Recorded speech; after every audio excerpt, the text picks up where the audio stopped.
11장 우리 9절 한 절만 우리가 보겠습니다. 11장 9절입니다. 제가 읽겠습니다. 내 거룩한 산 모든 곳에서 회됨도 없고 상함도 없을 것이니 이는 물이 바다를 덮음같이 여호와를 아는 지식이 세상에 충만할 것임이니라. 아멘. 할렐루야. 반갑습니다. 아멘. 자, 여러분들 잘 지내셨죠? 날씨 더운데 우리 한 주 만에 뵙는 것 같습니다. 자, 오늘은 거룩한 산으로 올라가자라는 제목으로 좀 말씀을 드리려고 합니다. 오늘 읽은 이 9절의 말씀은 많은 사람들이 우리가 앞절에 했던 그 내용과 같은 맥락으로 해석을 하고 있습니다. 그래서 메시아의 통치가 일어나는 시대에 관한 말씀으로 해석을 하는 말씀이기도 합니다. 자, 우리는 이 기존에 주장하는 내용을 고수하지 않고 이 말씀 안에서 우리에게 주시는 또 다른 내용과 그리고 하나님께서 주시는 교훈은 무엇인가를 우리가 한번 생각해 보려고 합니다. 오늘 우리가 본문에서 먼저 살펴봐야 할 말씀이 있습니다. 첫 번째는 여기 오늘 거룩한 산이라고 말씀을 하고 있습니다. 거룩한 산. 거룩한 산 모든 곳에는 해됨도 없고 상함도 없다라고 이야기를 합니다. 여기 해됨, 상함이 없다라는 말은 여러분 어떤 말이냐면 타락이 없다는 이야기입니다. 타락이나 부패가 일어나지 않는다, 일어날 수 없다라는 말씀이기도 합니다. 하나님의 거룩한 산에서 이런 일들이 벌어지면 안 되겠지요. 그래서 거룩한 산, 하나님께서 구분한 산을 이야기합니다. 자, 그렇다면 여기 본문에서 이야기하는 거룩한 산이라고 하는 말씀은 무엇을 이야기하는가? 무엇을 이야기하는가? 그리고 성경에서 이야기하는 거룩한 산은 어디를 말씀하시는 건가? 여러분들 생각나시는 부분이 있을 것입니다.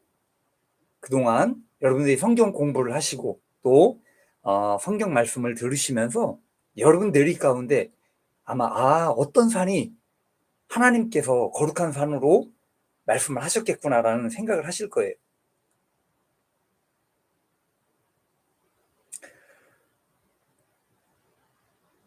자, 거룩한 산이라고 하는 것은 죄로부터 구별된 겁니다. 즉 하나님의 임재가 일어나는 산을 이야기합니다. 자, 여러분들이 잘 아시는 모세라는 사람이요. 모세는 이스라엘의 혈통을 가진 사람이었습니다. 자, 그런데 이 모세라는 사람이 애굽에 여차저차해서 애굽의 왕자로 자라게 됩니다. 그리고 애굽의 모든 교육을, 엘리트 교육을 받은 그런 사람이었습니다. 자, 그런데 그는 어느 날 자기 민족인 히브리 사람을 괴롭히는 애굽 군사를 발견하게 됩니다. 그래서 그 애굽 군인을 쳐 죽이게 됩니다. 그리고 그 애굽 군인을 죽인 것으로 인해 애굽을 도망해서 도망자 신세가 되는 거예요. 그 도망자 신세가 돼서 광야로 나오게 됩니다. 그리고 그 광야를 나오면서 양치기를 시작을 합니다. 결혼을 하고 양을 치는 그런 목자가 됩니다. 그게 한 40살쯤 된 거예요. 40살쯤에 목자가 되는 거예요. 그리고 그 목자가 돼서 약 40년간을 짐승을 키우며 살아가게 됩니다.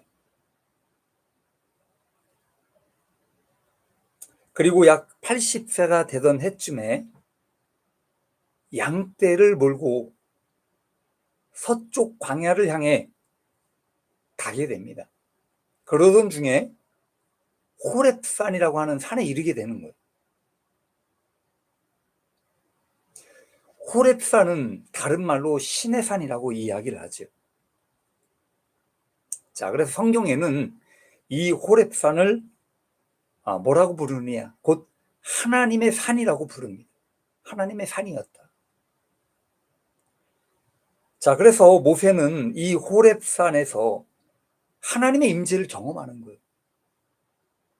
불 가운데 꺼지지 않는 미묘하게 타오르는 그 불꽃 가운데 나타나신 하나님을 만나게 되는 거예요.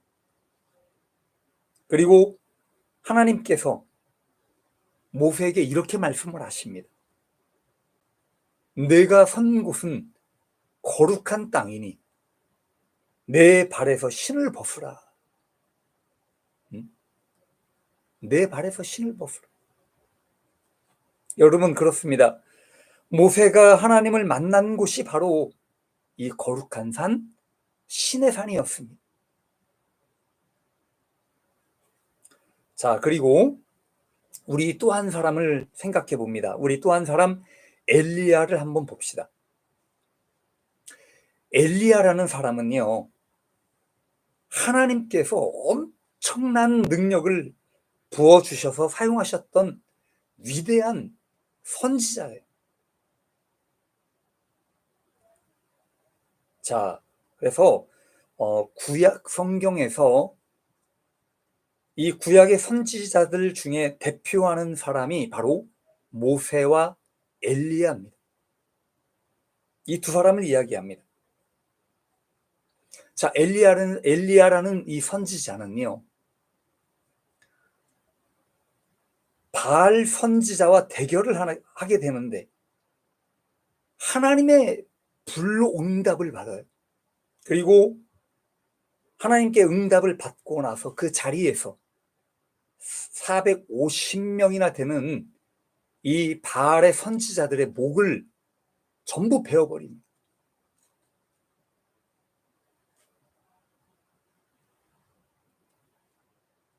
그리고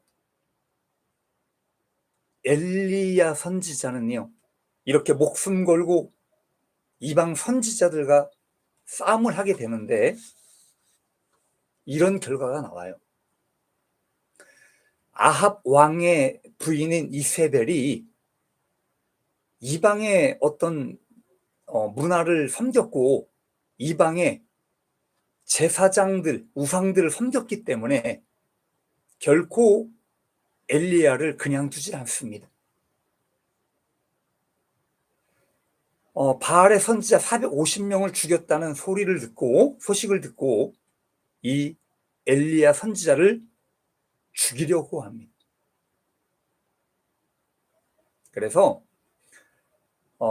자기를 죽이려고 한다는 것을 알게 된 이 엘리야가 낙심을 해요. 그리고 광야로 도망을 하게 됩니다. 여러분, 엘리야의 심정은 어땠을까요?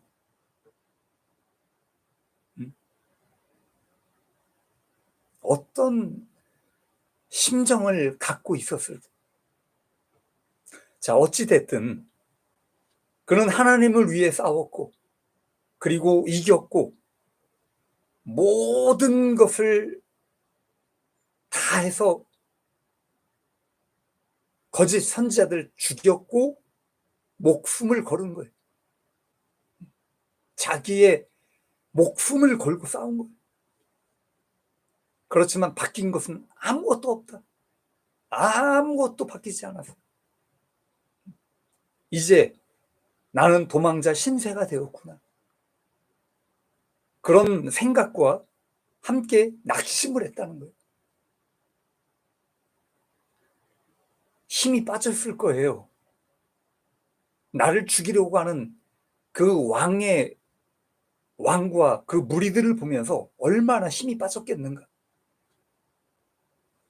그래서 모든 것을 버리고 기진맥진하며 실패하고 도망쳐서 거하게 된 곳이 바로 하나님의 산 호렙산이었다는 거예요.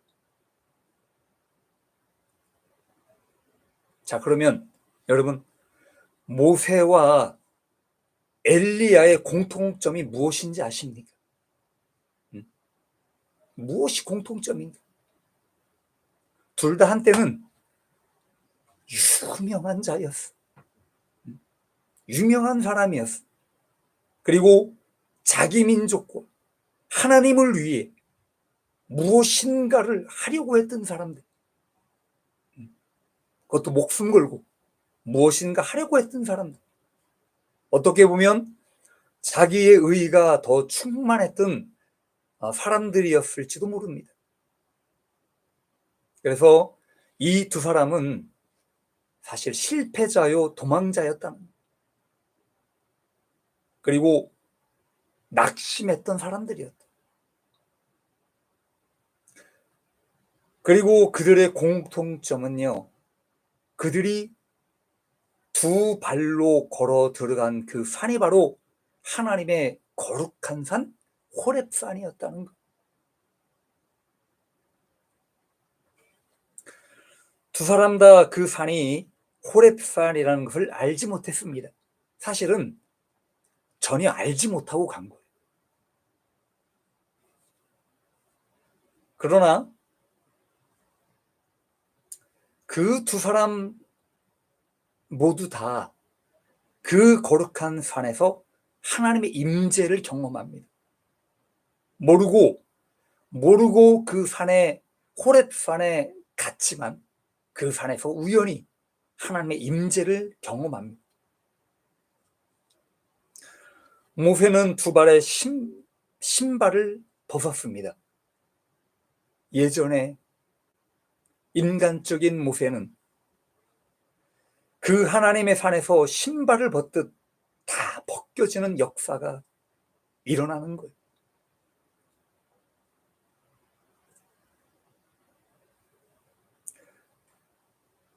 그 거룩한 산에서 사명을 받았고, 그리고 그 거룩한 산에서 하나님의 율법을 완성시키게 됩니다.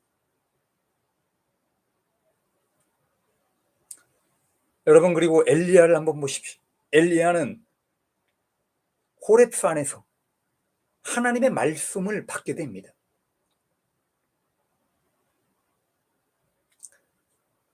그런데 그 하나님의 말씀을 받는 과정을 한번 보십시오. 지진도 아니었어요. 불도 아니었습니다. 하나님의 만남은 요란한 가운데서 만나는 것이 아니에요. 세미한 음성으로 세미하게 들려오는 그 하나님의 음성으로 말씀을 하신 거예요. 하나님께서 이렇게 말씀을 하셨습니다. 엘리야야, 내가 어찌 여기 있느냐? 엘리야야, 내가 어찌 여기 있느냐? 여러분, 엘리야는요, 요란한 역사 가운데 하나님을 만난 것이 아니라 하나님과 엘리야의 1대1의 그 관계 속에서 세심한 하나님의 음성과 말씀으로 그 거룩한 하나님의 임재를 경험한 거예요. 그리고 그 자리에서 하나님의 뜻을 받게 됩니다.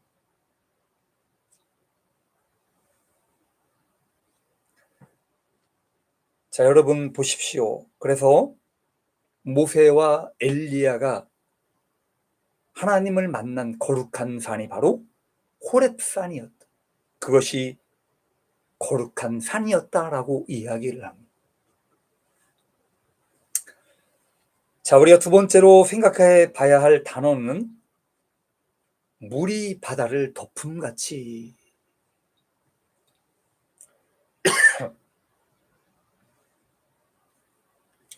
여러분, 이 말씀은요, 우리 기독교 안에서 이렇게 해석을 합니다. 물은 하나님의 말씀으로 해석을 합니다. 그리고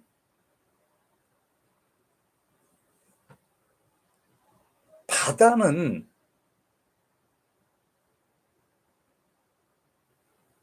세상을 또 뜻하기도 합니다. 하나님의 말씀을 뜻하기도 하지만 세상을 뜻하기도 하는 거예요. 그래서 하나님의 복음, 예수 그리스도의 복음이 온 천하에 퍼지게 될 것이다라고 그렇게 해석을 합니다. 자, 그러나 주님께서 주신 말씀은 이와 같습니다. 여기 물이 바다를 덮음같이 충만하다라고 하는 이 말씀은요, 물은 어느 한 곳에 한정되어 있는 것이 아니에요. 물이 증발해서 하늘로 올라갑니다. 그리고 비가 돼서 내리게 됩니다. 그 땅에 내린 비는 계곡을 거치고 냇가를 거치고 강물을 거쳐서 결국 바다로 흘러 들어가는 거예요. 그래서 물이라고 하는 것은 흐름을 이야기합니다. 한 자리에 머물러 있는 것이 아니에요. 물은 순환의 반복을 이야기하는 거예요. 그래서 여기 여호와를 아는 지식이 마치 물이 바다를 덮음같이 세상에 충만해질 것이다 라는 것을 지금 말씀을 하는 거예요. 여러분, 여호와를 아는 지식, 여기서 안다라고 하는 것, 안 돼요. 그러면 안다라고 하는 이 단어는 뭐냐 하면, 여러분, 마치 부부가 서로를 잘 알아요. 모든 것을 다 잘 압니다. 그런 어떤 표현의 이야기입니다. 이것을 우리가 하나님과 우리 사이를 적용해 보는 거예요. 마치 부부의 관계처럼 하나님과 우리와의 관계를 한번 보십시오. 하나님과 우리가 얼마만큼 친밀한가? 우리가 하나님하고 얼마나 가까운가? 그래서 여기 안다라고 하는 것, 여호와를 아는 지식이라고 하는 것은 하나님과의 친밀한 관계를 이야기하는 겁니다. 그리고 하나님과의 은혜로운 관계를 이야기합니다. 자, 그렇기 때문에 우리가 하나님을 안다는 것, 이 안다는 것은요, 하나님을 경험하고 또 하나님을 체험하고 이런 것만을 이야기하는 것이 아니에요. 하나님과의 인격적인 만남을 이야기합니다.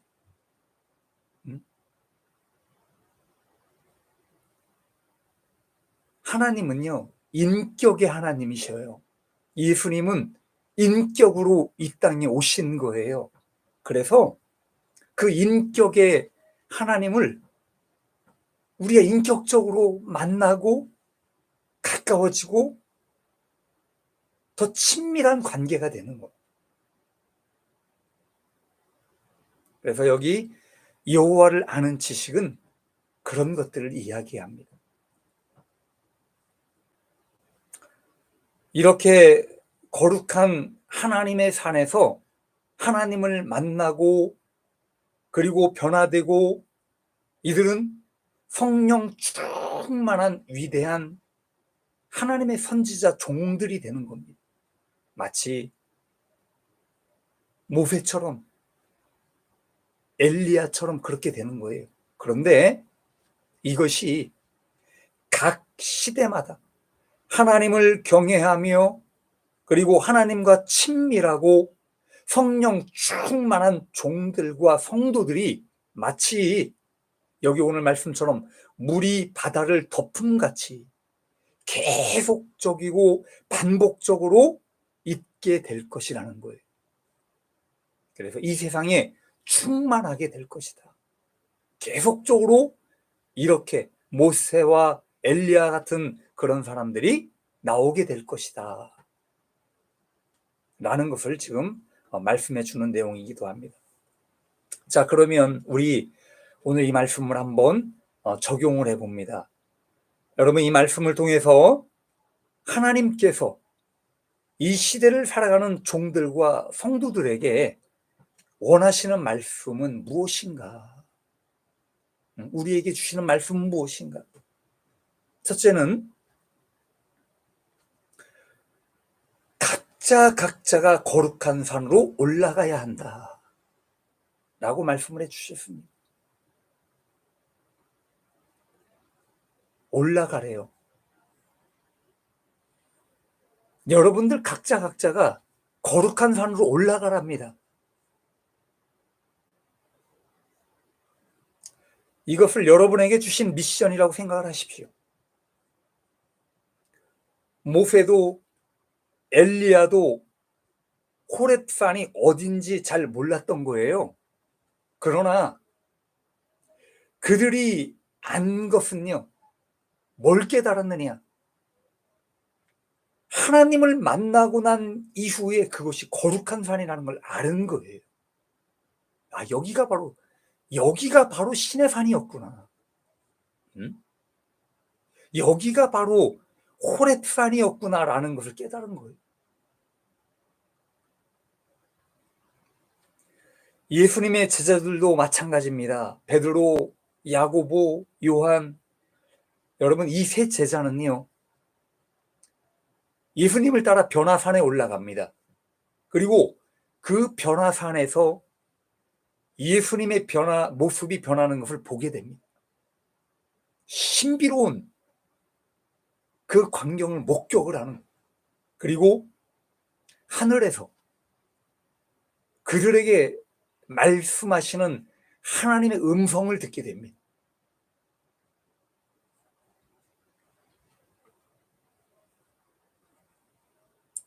그때에 그런 체험을 하고 나서 베드로가 비로소 이런 대답을 하는 거예요. 주여, 여기가 좋사오니. 주님, 여기가 좋사오니.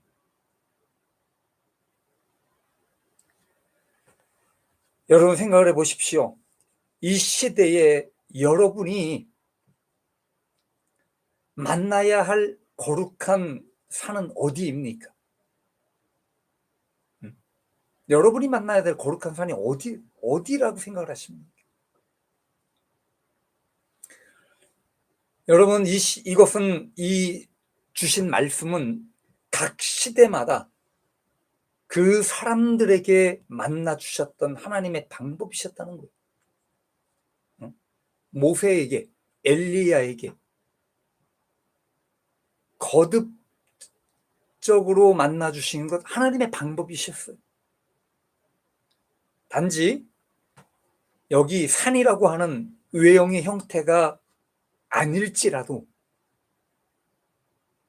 자기의 신앙을 위해서 만나고 하나님과의 그 친밀함 속으로 들어가기 위해서 각자가 올라가야 될 산이 있다는 겁니다. 각자가 올라가야 될 산이 있다. 그 거룩한 산이 존재하고 있다는 것을 여러분들이 아실 수 있기를 바랍니다. 그래서 여러분, 각자의 산으로 올라가시는 거예요.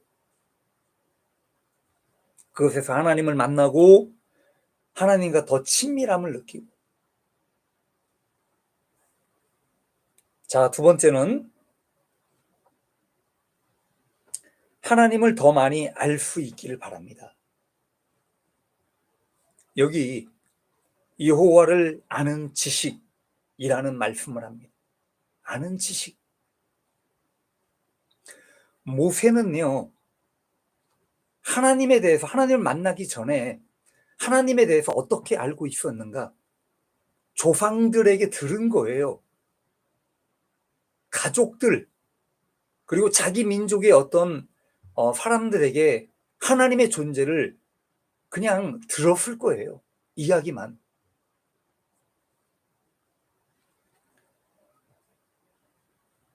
엘리야도 생각을 해 보십시오.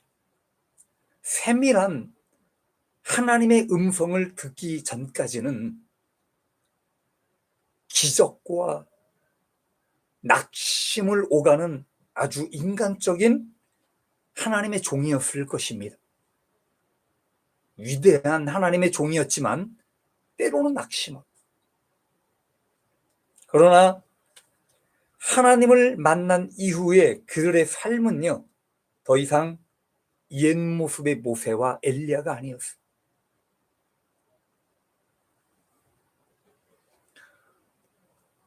사도 바울이라는 사람이 있습니다. 사도 바울은 예수님을 믿는 사람들을 잡아 죽이는 선동자요, 앞잡이였습니다. 자, 그런데 하늘에 나타나신 부활의 예수님을 단 한 번의 만남으로 이 사람은 변화가 됩니다. 그리고 죽을 때까지, 순교할 때까지 주님 한 분만을 위해 살아갑니다.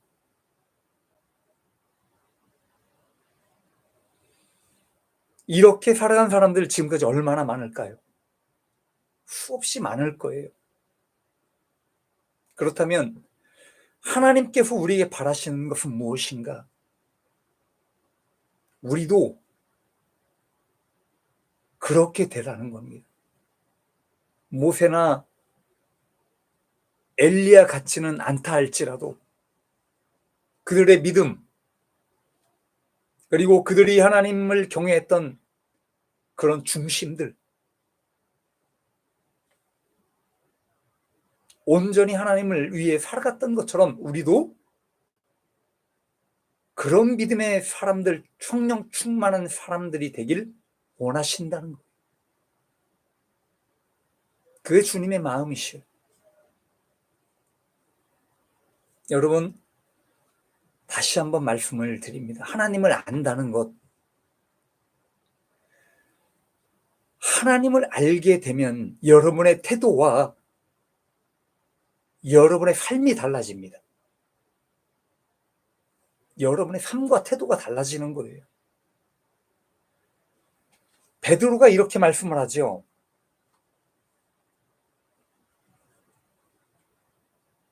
천방지축인 베드로에게 주님께서 이렇게 먼저 질문을 하십니다. 너희는 나를 누구라 하느냐?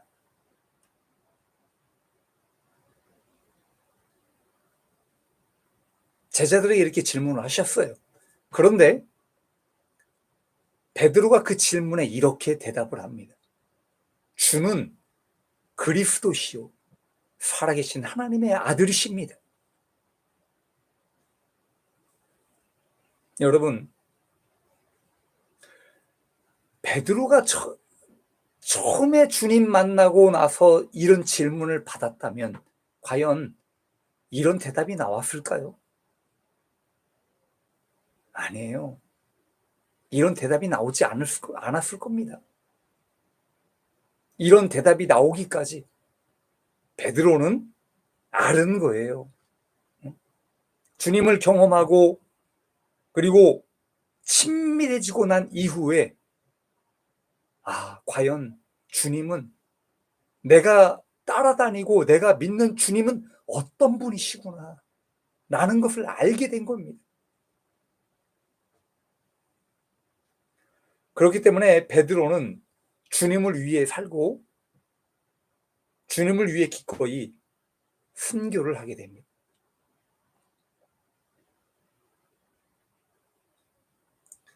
여러분에게 묻습니다. 그리고 주님은 우리들에게도 이런 질문을 하셨어요, 사실. 너희들에게 예수님은 누구이신가? 여러분에게 예수님은 누구이십니까? 질문을 해보는 거예요, 여러분에게. 나에게 그 하나님이라는 존재, 그리고 예수님이라는 존재는 나에게 어떤 존재인가?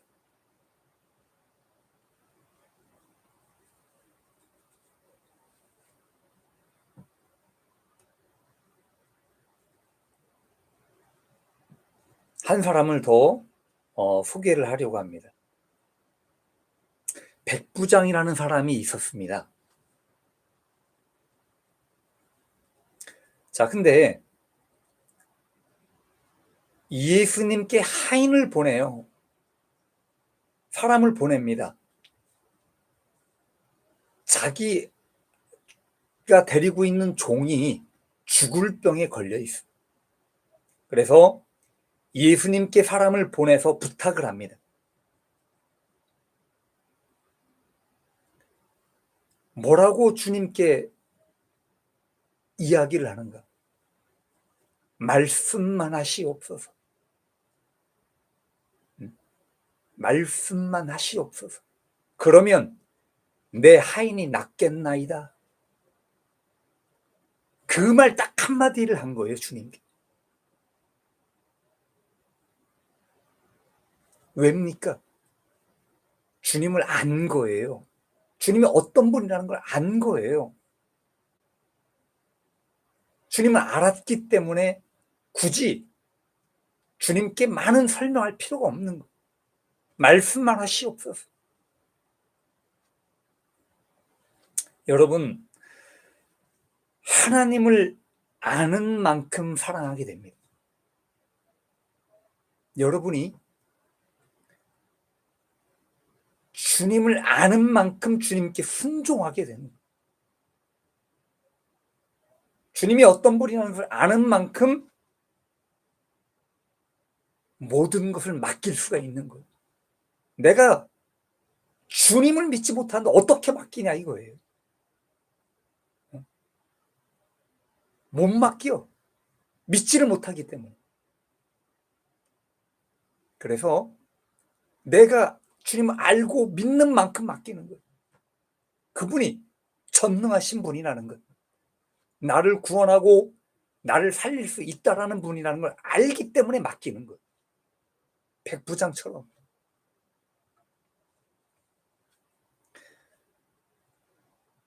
그리고 주님을 아는 만큼 죽도록 충성할 수 있게 되는 겁니다. 여러분, 오늘 말씀이요.